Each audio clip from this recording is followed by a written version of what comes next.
Les pronostics sont sans appel. C'est pour aujourd'hui. Alors on se lève, du mauvais pas, on essaie d'oublier, de ne pas y songer, de garder la tête froide, tout en ayant le sang chaud. Mais les questions reprennent. À quelle heure? Dans combien de temps? Est-ce que j'y serai? Les sentiments se bousculent, le doute, l'angoisse, l'anxiété, l'hésitation, la colère, le tourment, le grand vent, et puis même la tempête. Et soudain le temps s'arrête. L'aiguille s'immobilise, l'alerte est là. Il voudrait tout contrôler, mais son cœur s'emballe.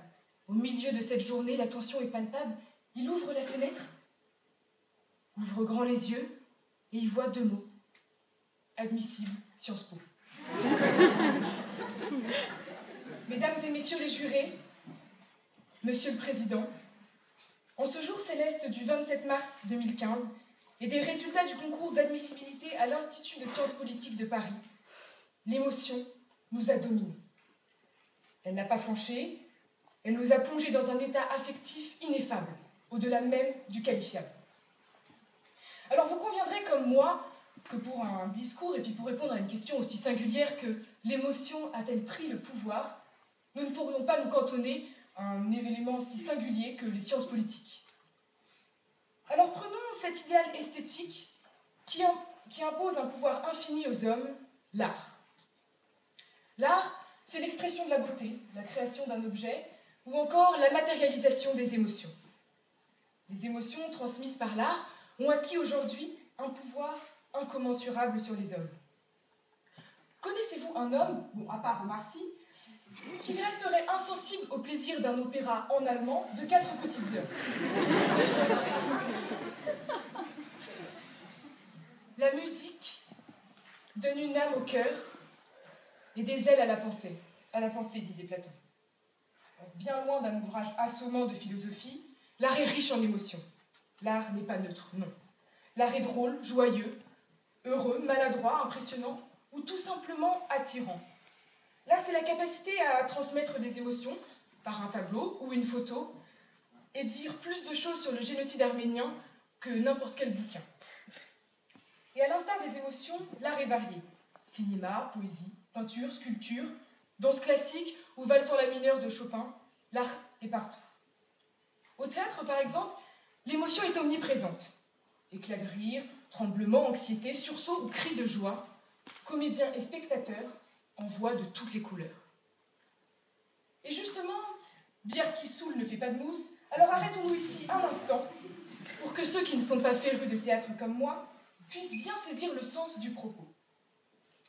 Prenons alors un exemple classique et indémodable, Victor Hugo, Lucrèce Borgia. Lucrèce Borgia est une reine de tempérament. Elle tempère, virevolte et fait trembler les murs. Cette reine, somme toute de bonne composition, a épousé un homme grossier, fainéant et de peu de finesse, un pinouf. Lucrèce Borgia est fatiguée de se faire marcher sur les pieds. Alors elle se révolte et vient livrer aux spectateurs une scène de ménage en 3 dimensions. Ceci est indigne, ceci est odieux, ceci est infâme. Un monologue de 3 pages après, le spectateur est là, enfoncé dans son fauteuil rouge, les yeux écarquillés, sans voix. L'émotion s'est fait reine, et c'est désormais Lucrèce qui porte la culotte. Mais revenons à nos moutons, et pour nous remettre de ces émotions, écoutez plutôt. L'émotion, c'est l'essence même de l'art. Or aujourd'hui, l'art a pris le pouvoir, donc l'émotion a pris le pouvoir. Logique, clair, concis, mais incomplet. Et oui, puisqu'en parlant de pouvoir, il paraît difficile à moi, et à vous aussi, de ne pas faire allusion à la puissance politique, dimension plus contestée que jamais aujourd'hui. Alors nous nous demandons si les émotions sont réellement montées sur le trône pour faire tomber le chef d'État et prendre le pouvoir. Mais ne vendons pas la charrue avant les bœufs. Tout d'abord, il nous faut admettre, mesdames et messieurs, que l'émotion est un instrument du pouvoir. Je pense à tous ces présidents qui ont tenté de séduire l'opinion publique en faisant les yeux doux, en défendant la veuve ou l'orphelin, ou encore en essayant l'humour. Par exemple, en répétant de manière excessive et assommante une anaphore bien connue, et aujourd'hui maintes fois parodiée, du « moi président ». Mais l'émotion, c'est le rire. C'est le rire, mais c'est aussi la douleur, l'horreur. L'émotion est donc aussi souvent utilisée dans des contrées lointaines qui sont restées bloquées à l'ère de la démocratie athénienne et qui utilisent les émotions comme moyen de torture, de pression. Imaginez-vous pieds et poings liés, allongés, et subissant l'infâme torture chinoise qui consiste, mesdames et messieurs, à faire tomber une goutte d'eau sur le front du torturé à intervalles réguliers. Il veut contrôler ses émotions, supporter la douleur, mais tout à coup, c'est la goutte d'eau qui fait déborder le vase, il craque. Alors les émotions, aussi tortionnaires qu'elles soient, font partie de notre société et de chaque homme, de chaque pouvoir. L'illustre Napoléon lui-même a été submergé par ses émotions en fin de vie. Voilà, des émotions ou sensations plus communément appelées hémorroïdes et qui l'empêchaient de s'asseoir sur son bel étalon. Vous l'aurez compris, Anguillou sum rocas. Traduit en bon français par « il y a baleine sous gravillon ».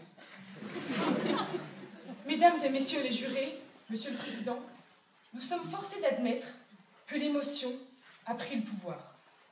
Les sentiments de notre cher président pour une actrice dont je tairai le nom nous privent de chef d'État et de pouvoir. Et vous autres, citoyens, mesdames et messieurs les membres du jury, pleurons. Pleurons cette arrivée inattendue du printemps arabe des émotions. Pleurons la dictature des sentiments qui plonge le pays dans l'anarchie. Oui, l'émotion a pris le pouvoir. Et même plus, elle l'a saisi à deux mains et l'a emporté loin de notre hexagone bariolé. Alors, entre deux sanglots, je vais vous faire une confidence, et bien moi je rêve. Je rêve de retrouver l'ordre promis. Je rêve que les trains soient à l'heure à la SNCF. Mais il faut bien admettre que la réalité n'est jamais aussi belle que le rêve. Alors je finis par comprendre qu'il ne faut plus rêver, que seuls les plus déterminés peuvent aller jusqu'au bout de leurs rêves. Alors je pleure, comme vous. Et soudain, en pleine nuit, contre toute attente, l'espoir renaît. Et je me rends compte qu'en affrontant les événements, en affrontant le jury qui est devant moi, je me rends compte que le véritable rêve, c'est d'être encore capable de rêver. Mesdames et messieurs les jurys, rêvons. Rêvons en ce jour où nous fêtons le 218e anniversaire d'Alfred, ou Fredo pour les intimes. L'illustre, le grand, le magnifique Alfred de Vigny. Si vous voulez bien, je vous propose de reprendre quelques-unes de ces paroles qui en ont inspiré plus d'un.